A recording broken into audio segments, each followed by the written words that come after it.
Assalamualaikum warahmatullahi wabarakatuh. Hai para pencinta catur dan para catur mania, selamat datang kembali di Legenda Catur Dunia. Kita akan melanjutkan lagi kawan seri permainan dari Paul Morphy. Kembali lawannya adalah Thomas Barnes. Rekor permainan mereka kawan adalah unggul bagi Paul Morphy, sebanyak 6 kali kemenangan, 3 kali kalah, dan 1 kali remis. Permainan ini bukanlah permainan di turnamen resmi kawan, hanya permainan casual game saja yang mereka mainkan di London tahun 1858. Jika di game sebelumnya saya ulas permainan di tahun 1859, kali ini kita akan ulas game sebelumnya kawan, yaitu di tahun 1858. Di sini Paul Morphy pegang putih bermain dengan pion E4, dibalas pion E5 oleh Thomas Barnes. Selanjutnya gajah C4. Ini adalah bishop opening atau pembukaan gajah yang biasanya akan bertransposisi ke bentuk Vienna game. Hitam melanjutkan pengembangan kuda F6 dan Morphy melanjutkan kuda F3, menawarkan gambit kawan pion E4, dan gambit ini dinamakan dengan Kieseritzky gambit, dan gambit pun diterima. Kuda pukul pion E4. Paul Morphy melanjutkan pengembangan kuda ke C3, menantang pertukaran kuda. Pertukaran diterima, kuda pukul kuda dipukul balik menggunakan pion D. Dan coba kita berhenti sejenak kawan. Dalam permainan gambit kawan, hampir semua tujuan gambit untuk mendapatkan tempo pengembangan perwira yang lebih cepat dan tempo untuk menekan. Coba lihat perbedaan pengembangan para perwira di atas papan sekarang. Dengan mengorbankan pion E4-nya tadi kawan, putih sekarang sudah mengembangkan 2 perwira kawan, juga membuka lajur-lajur bagi pengembangan para perwiranya nanti, dan persiapan untuk melakukan rokade. Sedangkan di sisi yang lain, hitam masih belum mempunyai perwira yang berkembang.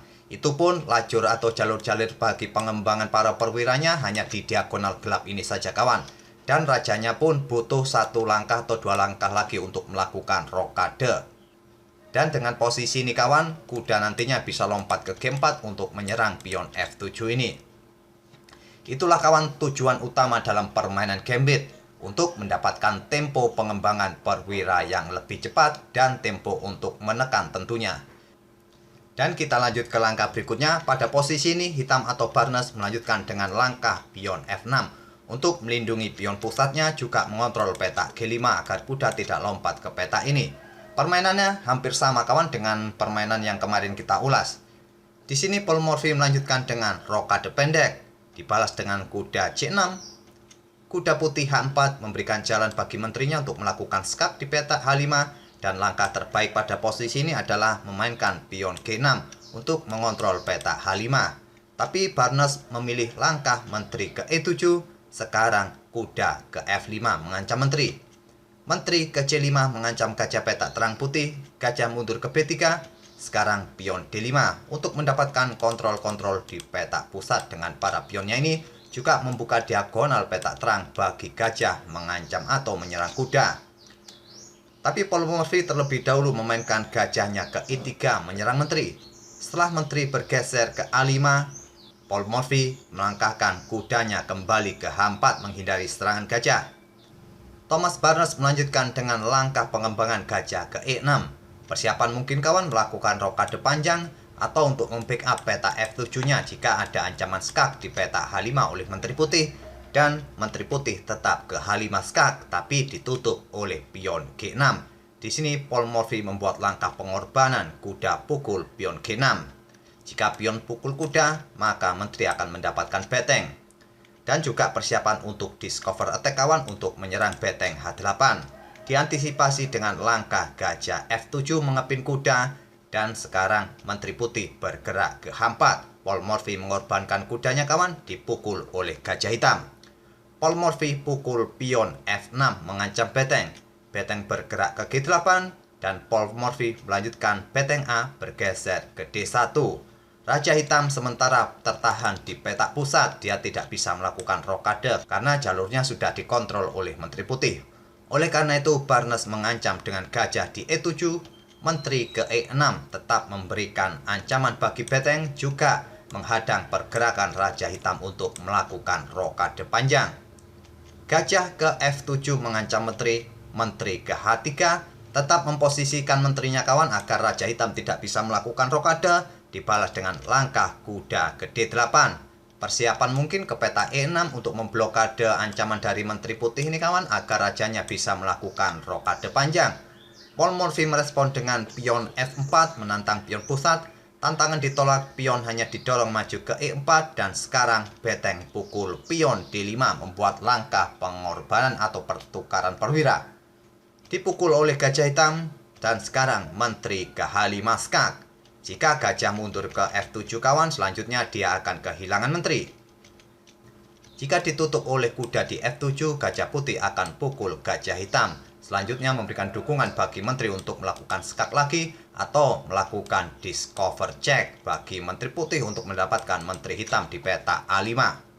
Di sini raja hanya bergeser ke F8. Paul Morphy melanjutkan dengan langkah gajah pukul gajah dan selanjutnya mengancam beteng kawan. Beteng pun naik ke G7 dan dibalas Paul Morphy sekarang pion B4 menyerang menteri. Menteri ke A6 sekarang pion F5. Di langkah berikutnya persiapan untuk memberikan garbuan bagi dua perwira hitam ini. Juga membuka diagonal peta gelap bagi gajah untuk memberikan serangan tusuk sate bagi beteng serta raja hitam. Hitam merespon dengan langkah kuda F7 untuk memberikan kontrol di peta H6. Dilanjut dengan pion F6 memberikan garbuan, gajah pukul pion, dan sekarang pion B5. Lanjut Paul Morphy mengorbankan pionnya untuk dipukul menteri hitam. Langkah ini adalah langkah taktik defleksi kawan. Jika menteri hitam pukul pion ini, maka Paul Morphy mendapatkan gajah hitam. Di sini menteri hitam bergeser ke D6 dan selanjutnya gajah pukul kuda, pion B6. Lanjut Barnes. Kenapa kawan hitam tidak berani pukul gajah ini? Karena ancaman berikutnya adalah jika memukul gajah ini menggunakan beteng, maka gajah putih akan ke C5, memberikan serangan tusuk sate bagi menteri hitam ini. Oleh karena itulah, Barnes memainkan pion B6 mengontrol peta C5. Barulah sekarang gajah ke H6, memberikan pin-pinan bagi beteng. Beteng tidak bisa pukul gajah putih ini kawan. Raja pun juga tidak bisa karena sudah mendapatkan pick up dari menteri putih. Raja bergeser ke H7 menghindari pin-pinan. Gajah pukul beteng, dipukul balik oleh gajah hitam. Selanjutnya gajah mundur ke B3, memberikan ruang bagi beteng ataupun menterinya kawan untuk melakukan serangan di langkah berikutnya. Di sini beteng A bergeser ke F8 menantang pertukaran beteng. Tantangan ditolak, beteng putih hanya ke F7 skak. Beteng pukul beteng, dipukul balik oleh menteri putih skak. Raja ke D8 dan menteri pukul gajah. Sekarang Paul Morphy berbalik unggul satu perwira. Setelah tadi kawan di awal-awal pembukaan Paul Morphy membuat langkah pengorbanan kuda, sekarang dia berbalik unggul satu perwira. Dan permainan berlanjut dengan menteri D1 skak, raja ke F2, menteri ke D2 skak, raja ke G3, pion E3, dan menteri putih ke F6 skak.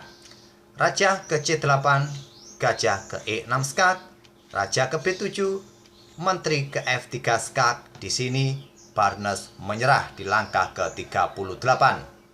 Ancamannya cukup jelas kawan, beberapa langkah lagi akan terjadi skak mat. Apabila permainan tetap dilanjutkan dengan variasi raja ke B8, maka selanjutnya menteri F8 skak, raja ke B7, dan menteri ke C8 skak mat. Jalur-jalur pelarian raja kawan sudah dikontrol oleh pion putih ini. Tapi apabila pada posisi ini putih bermain dengan pion C6, akan tetap dipukul oleh menteri putih skak dan selanjutnya tetap skak mat di peta C8. Itulah kawan permainan Paul Morphy yang cukup ciamik dalam permainan Vienna Game atau pembukaan gajah.